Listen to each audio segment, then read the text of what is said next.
POCSO కేసులో arrest అయిన బండి భగీరథ్ నేరం ఒప్పుకున్నాడు. మైనర్ బాలికపై తీవ్రమైన లైంగిక దాడి చేసినట్టు పోలీసుల ముందు అంగీకరించారు. ఈ మేరకు సైబరాబాద్ కమిషనర్ పత్రికా ప్రకటన విడుదల చేశారు. దీంతో పోక్సో చట్టం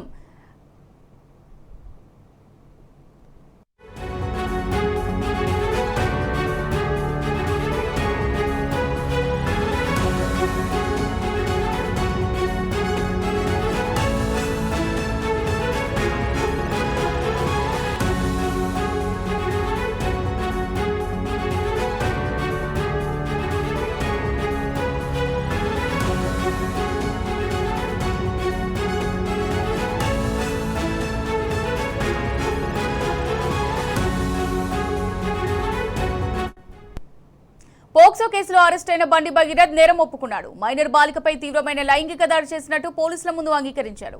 ఈ మేరకు సైబరాబాద్ కమిషనర్ పత్రికా ప్రకటన విడుదల చేశారు. దీంతో పోక్సో చట్టం 2012 సెక్షన్ 5/16 కింద పోలీసులు కేసు నమోదు చేశారు.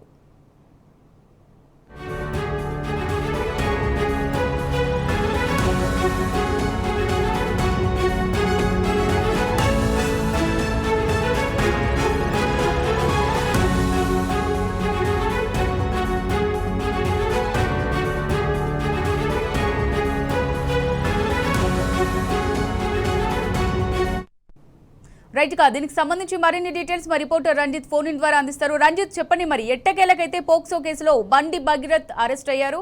ఈ నెల 29 వరకు రిమాండ్ తర్వాత చెర్లపల్లి జైలుకు తరలించనున్నారు. మరి దీనికి సంబంధించి పూర్తి డీటెయిల్స్ ఏ విధంగా ఉన్నాయి రంజిత్? అమూల్య, గత 10 రోజులుగా పోక్సో కేసులో నిందితుడుగా పేర్కొన్నటువంటి బండి భగీరథ్ కేసు అనేది కూడా ఎండ్ కార్డు పడినట్టుగా తెలుస్తుంది. ముఖ్యంగా చూసుకుంటే పోక్సో కేసులో ఆరోపణలు ఎదుర్కొన్న కేంద్ర మంత్రి కుమారుడు బండి భగీరథ్ సైబరాబాద్ పోలీసులు రాత్రి 8 గంటలకు అరెస్ట్ చేసేది. దీన్ని అయితే ఔటర్ రింగ్ రోడ్ పైన తెలంగాణ టీజీపీ అప్పా జంక్షన్ వద్ద కూడా అరెస్ట్ చేసి తరలించామని పోలీసులు చెప్తున్నారు. మరోవైపు చూసుకున్నట్లయితే బండి సంజయ్ వాళ్ళ కొడుకును లొంగిపోయినట్టుగా కూడా చెప్పినట్లుగా కూడా కనిపిస్తుంది. ముఖ్యంగా చూసుకున్నట్లయితే డీసీపీ ఆధ్వర్యంలో రాత్రి 2:30 గంటల వరకు వైద్య పరీక్షలు అనంతరం కూడా మెజిస్ట్రేట్ ఎదుట హాజరుపరిచిన 14 రోజులు రిమాండ్ కు తరలించారు.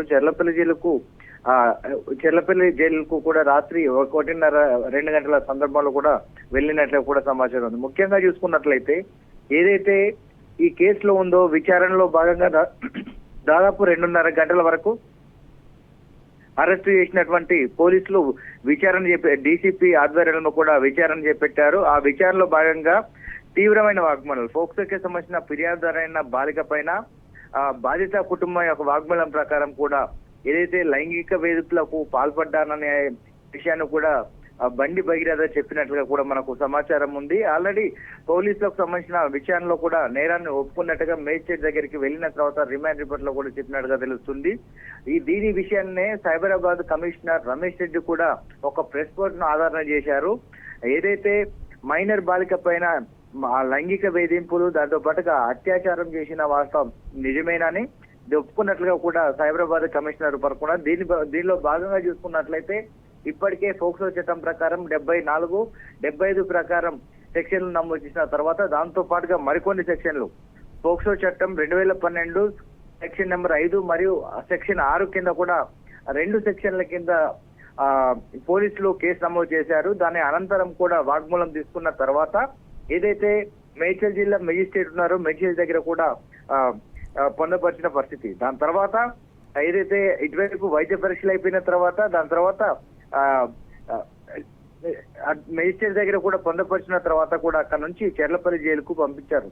ఈ మొత్తం చూసినట్లయితే ఏదైతే హాజరుపరిచిన తర్వాత భగీరథ్ చేసినటువంటి విషయాలు ఏదైతే ఉన్నాయో ఆ విషయాలలో కావచ్చు, దాంతో పాటుగా దాదాపు 10 రోజులుగా అతన్ని మేము ఆపరేషన్ చేస్తున్నామని చెప్పేసి పూణే, ఢిల్లీ, ఇతర రాష్ట్రాల్లో కూడా 5 బలగాల్లో పెట్టినటువంటి చెప్పిన విషయాల్లో కూడా ఏ మాత్రం సత్యం లేదని కూడా సోషల్ మీడియాలో కావచ్చు, దాంతో పాటుగా వచ్చేసి వాళ్ళకు సంబంధించినటువంటి బాధిత కుటుంబాలు కూడా ఆరోపణలు చేస్తున్న పరిస్థితి కనబడుతుంది.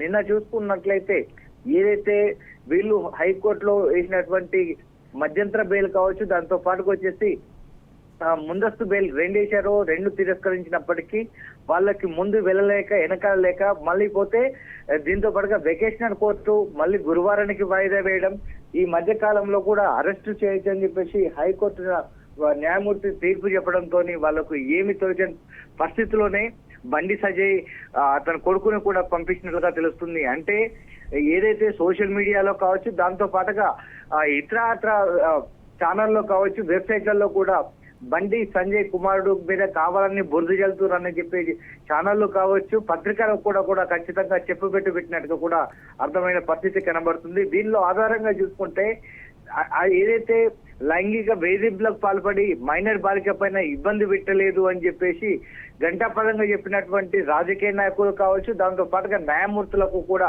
న్యాయశాఖలో డిఫెన్స్ చేసినటువంటి లాయర్లకు కూడా ఇదొక చెంపపెట్టులాగా చెప్పవచ్చు. ఎందుకనంటే ఏదైతే ఆ వాగ్మూలం ఉందో, వాగ్మూలంలో జరిగినటువంటి నేరం ఏదైతే ఉందో నేను చేశానని కూడా అతను చెప్పినట్లుగా కూడా సైబరాబాద్ పోలీసులు కూడా నిర్ధారించి దాన్ని ప్రెస్ నోట్ ఆధారంగా కూడా మీడియాకు పంపించిన సందర్భాలు కనబడుతున్నాయి. ఇన్ని జరిగిన తతంలో 10 రోజులుగా ఒకవైపు కేంద్రంలో రాష్ట్రాల్లో బీజేపీ కాంగ్రెస్ పార్టీలు ఉన్న ఆ రెండు పార్టీలు కూడా అంటే ద్వంద్వైఖరిగా ఒకరికి ఛోటాబాయ్ బడేబాయ్ అనే ఒక నినాదంతోనే ఇద్దరు కలిసేసి బాధిత కుటుంబాన్ని అన్యాయం చేయడంలో కూడా విఫలమైనట్టుగా కూడా తెలుస్తుంది. ఇంత సందర్భంలో ఏదైతే బీజేపీ కాంగ్రెస్ ఆడినటువంటి గేమ్ లో 10 రోజులుగా ఓన్లీ హైదరాబాద్ నగరంలో తెలంగాణ రాష్ట్రంలో ఒక బాలిక అన్యాయం జరిగితే దాన్ని వెలువెత్తి చూపింది టీ న్యూస్.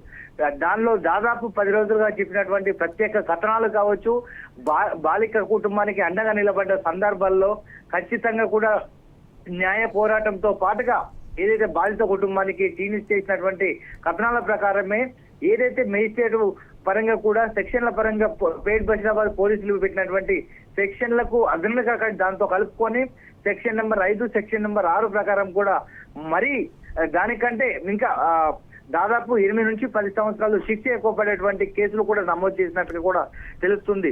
ఇంత జరిగిన తర్వాత రేపు ఈ 14 రోజుల రిమాండ్ తర్వాత మళ్ళీ రిమాండ్ అనంతరం అతన్ని విచారణ చేపట్టిన తర్వాత ఇటువైపు డీసీపీ కావచ్చు, ఇటు సిట్ విచారణ కమిటీ కావచ్చు, దాని తర్వాత విచారించిన తర్వాత మరిన్ని రోజులు కూడా అరెస్టు చేస్తారా, మరి బెయిల్ ఇస్తారా అనేది కూడా ఒక సందిగ్ధం అవుతుంది. ఏదైనా రాజకీయ కోణంలో ఒక రాజకీయ నాయకుడు కేంద్ర మంత్రిగా ఉన్నటువంటి బండి సంజయ్ కావచ్చు, అతనికి తొత్తులుగా ఉన్నటువంటి రాష్ట్ర ప్రభుత్వంలో రేవంత్ రెడ్డి హోంశాఖ మంత్రిగా ఉన్నట్టు ఇద్దరు హోంశాఖ మంత్రులు కలిపి ఏది చేసినా కూడా న్యాయం గెలిచింది, టీ న్యూస్ పోరాటం గెలిచింది. దానిలో భాగంగా వచ్చేసి బండి భగీరథ్ చేసినటువంటి నీచమైన పనులకు ఖచ్చితమైన కూడా పెట్టుదెబ్బగా సెక్షన్ నెంబర్ 5 ప్రకారం 6 ప్రకారం కూడా మరో 2 కేసులు యాడ్ చేసినట్టుగా కూడా మనకు సమాచారం ఉంది. Amulya. Right, thank you Ranjith.